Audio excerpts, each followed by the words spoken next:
सैनिक भाइयों नमस्कार। अभी हम लोग जो जंतर मंतर में क्या चल रहा है उसके बारे में जानकारी देख रहे हैं। जंतर मंतर की खबरों से जुड़ने के लिए जनक राज जी के चैनल को सब्सक्राइब करना है। क्यों करना है? क्योंकि हम भी बाहर भीतर घूमते रहते हैं। आप लोग फोन करते हो कि जंतर मंतर पे क्या चल रहा है। अब जो वीडियो मेरे पास आ रही है, मेरे पास समय लगा नहीं लगा, मैं उसको डाउनलोड कर पाया नहीं कर पाया, तो आप डायरेक्ट ही सीधे जनक राज की वीडियो को देखा करो। ऐसा हो सकता है, पर स्वार्थ त्यागना पड़ेगा। जनक जी, राजनीतिक त्यागनी पड़ेगी। अगर किसी बंदे में, अगर आप अपने स्वार्थ के लिए बैठे हैं, मैं अपने स्वार्थ के लिए बैठा हूँ और हरदीप सिंह रंधावा साहब अपने स्वार्थ के लिए बैठे हैं, तो हमारे अंदर कभी एकता नहीं है। और हम जब स्वार्थ को त्यागते हैं तो हम एक दूसरे के लिए मरने मारने के लिए भी तैयार हो जाते हैं। यही सेना की शिक्षा होती है, जहाँ पर हमारे को ट्रेनिंग, बेसिक ट्रेनिंग में यही चीजें सिखाई जाती है कि हमने एक दूसरे के लिए, क्योंकि फौज में जाते ही उस्ताद जब पिछवाड़े पर 2-4 डंडे मार के ये बोलता है कि बकरी और शेर एक घाट के ऊपर पानी पीता है। हम जैसे ही घर से बाहर जाते हैं तो कोई बोलता है मैं हरियाणा से हूँ, कोई बोलता है मैं राजस्थान से हूँ, कोई बोलता है मैं उत्तर प्रदेश से हूँ, कोई बोलता है मैं पंजाब से हूँ। पर जब वो उस्ताद के डंडे लगते हैं ना, तो वो उस्ताद के डंडे बताते हैं कि हम किसी स्टेट से नहीं है, हम इस भारत देश के राष्ट्र के। तो बहुत सारी उस ट्रेनिंग में हथियारों से ज्यादा वो जज्बे को सिखाया जाता है कि अगर आपको एक ऊपर कोई खतरा है या आपको कोई गोली लग जाए तो मैं अपनी जान दांव पे लगा के आपकी रक्षा करूं। बस यही है, जहां तक हमने सीखा यही से, ये जज्बा ही सिखाया जाता है वहाँ पे। ये हथियार उठियोर तो यार फिर तो उत्तर प्रदेश में जाके ट्रेनिंग ले लो कितनी। अच्छा, दूसरा आपने नायक हरपाल सिंह के बारे में बताया है, तो आम जनता को पता नहीं, आप थोड़ा विस्तार से बताइए उनके बारे में। अभी हरपाल जी का नाम बहुत सारे मेरे पास मैसेज भी आ रहे हैं, बहुत सारे, थोड़ा उनका विस्तार से बताइए। विस्तार से क्या बताएं? अच्छे, बहुत अच्छे। देखो, टीम वर्क होता है, सारी चीजें होती हैं। टीम वर्क में भी कोई एक आदमी होता है, जैसे परिवार में होता है। चाहे हम परिवार के लिए सब्जी लेके आए, हल्दी लेके आए, चीनी लेके आए, या कहीं रिश्तेदारी में जाना हो, बहना के पास में जाना हो, तो हम पूछते हैं, एक आदमी से पूछता है कि भाई इतने पैसे ले जाओ, इतने कपड़े ले जाओ, ये है वो। एक हरपाल का जो महत्व है, देखो प्रगट साहब की तो है ही नहीं। मैं तो, मेरे पास में कोई शब्द नहीं, तो प्रभु है कि भाई 90 साल से ऊपर है, वो तो उसको हम ये कह सकते हैं फील्ड मार्शल। पर एक्चुअल में जो ये 2009 की बात है, कोई बात हुई थी तरनतारण में, तो नायक हरपाल प्रगट साहब एक ही यूनिट के, तो सबसे पहले जो फोन नंबर होते तो उन्हीं के पास मिलाते हैं। तो नायक हरपाल ने इनको बुला के एक सबका सैनिक संघर्ष कमेटी का गठन किया, नायक हरपाल। और नायक हरपाल ही इन मांगों को लेके पूरे देश में पहली बार वो दिल्ली की तरफ आए अपने उस छोटी टीम के लिए। जब 2015 में जंतर मंतर पे ऑफिसर रैंक ऑफिसर पेंशन का धरना चल रहा था, तो नायक हरपाल ही था जो यहाँ टेंट लगा के बैठने वाला 13 दिन। पर जो उसके ऊपर बोर्ड जो लगे थे, पीछे जो पोस्टर लगे थे पर्ची काटने वाले, वो थे वॉइस ऑफ एक्स सर्विसमैन, और वॉइस ऑफ एक्स सर्विसमैन में ही नलिन तलवार थे उस समय। तो ये क्या करते थे, जो इसके प्रधान है, सम्मानित है बहादुर साहब, तो ये पर्ची पुर्ची काट के और ये शाम को अपने घर लौट जाते थे। अब जो ये पंजाब के हरपाल यहाँ जंतर मंतर पे बैठे रहते, तो ये बीमार हुए और कुछ हुए, तो ये रात को फोन मिलाते थे, ये उठ के नहीं आते, मतलब असंवेदनशील थे। तो जो नलिन तलवार ने यहाँ पे देखा कि यार ये जिनके साथ में जुड़ा हुआ हूँ, उनका स्वार्थ और राजनीतिक स्वार्थ, पर ये बंदे जो पंजाब से आए हैं, ये अपने जान हथेली पे रख के चल रही है, अपनी जान दांव पे लगा दी सैनिकों के, 28 लाख सैनिकों के आत्म सम्मान के लिए, मान सम्मान के लिए। तो नलिन तलवार ने उस समय उनको छोड़ के और वो सबका सैनिक संघर्ष कमेटी के साथ में जुड़े, और एक बंदे से ताकत बढ़ती चली। पर इसके अंदर जो भी है, जो 2018 में, या मैं ये कहूँ कि जो सबका कमेटी की जो मुलाकात हुई है 14 माननीय रक्षा मंत्री के साथ में, 57 लोकसभा राज्यसभा में प्रश्न उठवाए हैं, उनमें 6 मुलाकात मैं भी करने वाला हूँ। इन सब के पीछे हरपाल, पर्दे पीछे वही, मतलब वही चाणक्य। 10 महीने में आप देखते हो कि मेरे को देख लिया, हरदीप साहब को देख लिया, आपको देख लिया, नलिन तलवार को देख लिया। इन बंदों को लोग ये सोचते हैं कि हम मैन नहीं, बिल्कुल गलत है भाई, ये मैन नहीं है, क्योंकि ये मेरी ख्वाहिश इतनी भी बड़ी नहीं है कि मैं उस व्यक्ति का नाम या वो चीज़ ना करूँ। और उन्होंने इतनी भूख हड़ताल कर दी जिनसे उनका स्वास्थ्य बिगड़ गया। उनको एक पेट की बहुत बड़ी बीमारी हो गई जिसका पता नहीं इंग्लिश में क्या कहते हैं। अगर वो खाना खाते हैं तो उसका पानी बढ़ जाता, तब भी वो बंदा चलता रहे। एक रिटायरमेंट आने के बाद उन्होंने एक शोरूम खोला था, मेरे ख्याल में 25-30 लाख रुपए लगाए थे। ये सैनिक समाज पूरा उस शोरूम को खाली कर गया, खा गया, मतलब वो संभला नहीं, उससे वो ठप होता चला गया उस सामान को दूसरे के साथ। इस सैनिक समाज के 2018 में 13 दिन की भूख हड़ताल करी। पहले इसमें इंडिया गेट पे जाके उन्होंने कीटनाशक दवाई पी। ये कह सकते हैं रणनीतिकार चाणक्य ये है। हर चीज का अलग काम है। आपका यहाँ पे काम है, हरदीप साहब का यहाँ पे है, जिनका सोचने की शक्ति, जिसके लिए 24 घंटे आपको समय चाहिए, आपकी लिखावट में, लिखने की शक्ति में, आपकी प्लानिंग में।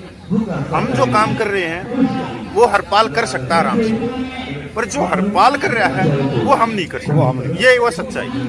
और नलिन तलवार भी वही है, पूरा जो स्टडी चलती है। और हर एक चीज में मुखिया एक ही होता है, छोटा बड़ा कोई नहीं होता।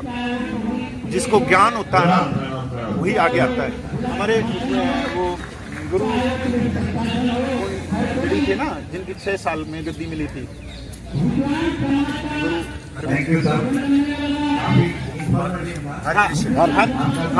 गुरु हरकिशन राय को सिर्फ 6 साल की उम्र में गद्दी दे दी थी। क्यों दी थी? क्योंकि उम्र से नहीं होता इन चीजों का, इनका होता है ज्ञान से, समाज से। तो ज्ञान रैंक में नहीं होता। हर व्यक्ति अपने परिवार को चला रहा है। सिपाही की लड़की MBBS डॉक्टर लगी हुई है, सूबेदार मेजर के लड़का वो सिपाही भी मिल जाएगा पुलिस में, वो ज्ञान की। सूबेदार मेजर की लड़की पायलट भी मिल जाएगी। बहुत अलग अलग चीजें होती हैं समाज के अंदर, बहुत अलग चीजें होती हैं। ज्ञान किसके पास में है? तो इसके अंदर जो मैन है ना, ये सब जानते हैं।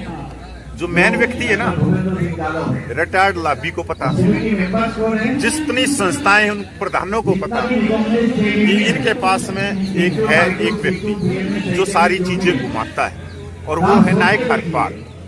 अगर नायक हरपाल नहीं है तो सबका कमेटी भी नहीं। ये भी वो सच्चाई है, क्योंकि यहाँ पे बहुत सारे बंदे नायक हरपाल से जुड़े हुए। जैसे मैं हूँ, मेरी परिस्थितियां नहीं बोलती, मेरे छोटे बच्चे हैं, आपने तो पता है जनकराज जी, क्योंकि मेरा पहले से ही था। उनका स्वास्थ्य अभी खराब है। नायक हरपाल का 25 तारीख के बाद मैंने कम करना था आना, फिर भी उनका स्वास्थ्य और था, मैं और ज्यादा इसमें घुस गई। नलिन तलवार है, उसको स्विट्जरलैंड जाना है, उसकी लड़की है।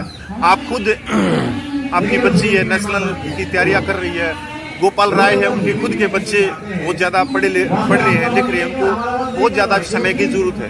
मतलब हर व्यक्ति समय नहीं दे सकता, तब भी नायक हरपाल के ऊपर बैठे, और वो बैठे हैं हरदीप साहब। वो कहते हैं जिससे मित्रता हो जाए, जिसका हाथ पकड़ ले तो लास्ट तक तो उसका हाथ ना छोड़े। तो कहीं ना कहीं हम, वो कहते हैं ना, कौन सा राजा था? अकबर, जिसके 9 रत्न है ना, अकबर राजा के 9 रत्न होते हैं। तो कहीं ना कहीं उन रत्नों में हम हैं, पर हम मैन नहीं है।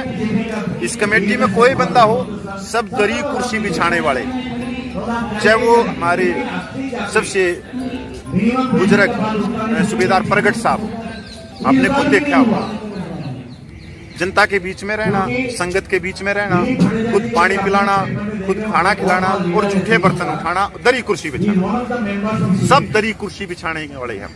भाई कोई ये सोचे कि नहीं हम मैन है, तो कोई मैन नहीं। बस वो अपना कर्तव्य कर रहे हैं, हम अपना कर्तव्य कर रहे हैं। और मैं और तो क्या बताऊं, नायक हरपाल की जनता को क्या संदेश दोगे आप? जनता को क्या संदेश दोगे आप? 1 तारीख की 1 तारीख को अब जनता ही बताएगी कि इनको अपनी मांगे चाहिए, आत्मसम्मान चाहिए, स्वाभिमान चाहिए। दुनिया में कहते कि पैसा दौलत सब कुछ हो जाए, पर जिसको पता लगता है कि आत्मसम्मान क्या चीज है, वो आपके पास चाहे कोहिनूर हो तो कोहिनूर को ठोकर मार दोगे। अगर आत्म सम्मान बेच के कोई जमीर बेच के अमीर बना तो फिर क्या बने? ठीक है। ऐसा नहीं है। जो आप क्रांतिकारी थे, सरदार शहीद आजम भगत सिंह, शहीद करतार सिंह सराफा, इनको कोई अंग्रेजों से इनको नफरत आती थी या अंग्रेजों ने इनके मकान पे कब्जा कर लिया था? ना ना, जो और पूरी दुनिया गुलामी स्वीकार कर रही थी, कोड़े खा रही थी, लगान दे रही थी, ये भी देते रहते, इनका क्या दिक्कत? यहाँ पर आया आत्म सम्मान और स्वाभिमान कि हमने अपने अपने लिए नहीं, हमने इस पूरे देश के लिए आजादी मांगनी चाहिए और दिलानी चाहिए। तो जिनका भी है ना, आप साधु संतों को देखोगे, गुरुओं को देखोगे, बड़े बड़े महान क्रांतिकारियों को देखोगे, ये मैं इनको ये कहता हूँ, ये जन्म नहीं, जन्म तो मनुष्य का होता है साहब। हाँ, जन्म तो जन्म मनुष्य का होता है, और जो रब होता है, जो दूसरे के लिए कुछ कर दे, वो अवतार होता है। गुरु महाराज नानक जी कहते हैं कि जो भगवान आप ढूंढ रहे हो, वो भगवान कहीं मंदिर मस्जिद गुरुद्वारे में या चर्च में नहीं है, वो इंसान के अंदर, इंसानियत में, मानवता के अलावा कहीं है ही नहीं। तेरे में और मेरे में, हर कण कण में है, जहाँ आप उसको अच्छे के लिए कुछ कर दो, किसी भूखे को खाना खिला दो, नंगे को कपड़ा पहना दो, किसी को आप आत्मा दुखा रहे हो, तो फिर आप कहीं भी 4 धाम की यात्रा कर लो। अगर आपने संसार के लिए और मानवता ने इंसानियत के लिए नहीं किया और सीधे कीर्तन और भजन करते रह गए, तो यार मेरे को तो लगता नहीं कि प्रभु परमात्मा मिल जाएगा ना। परमात्मा तो मानवता इंसानियत की सेवा में। ठीक है। ओके फ्रेंड्स, आप लोग वीडियो पूरा देख लिए होगा, क्या क्या बातचीत हुआ है, क्या है जंतर मंतर में कैसा चल रहा है। अपना भाई लोग था सर्दी में जंतर मंतर धरने में कैसा बैठा हुआ है, पूरा जानकारी आप लोग ले लिए होगा। हम लोग नेक्स्ट वीडियो में मिलेंगे। जय हिंद, जय भारत, भारत माता की जय जय जय। सैनिक एकता जिंदाबाद, सैनिक एकता जिंदाबाद, सैनिक एकता जिंदाबाद जिंदाबाद।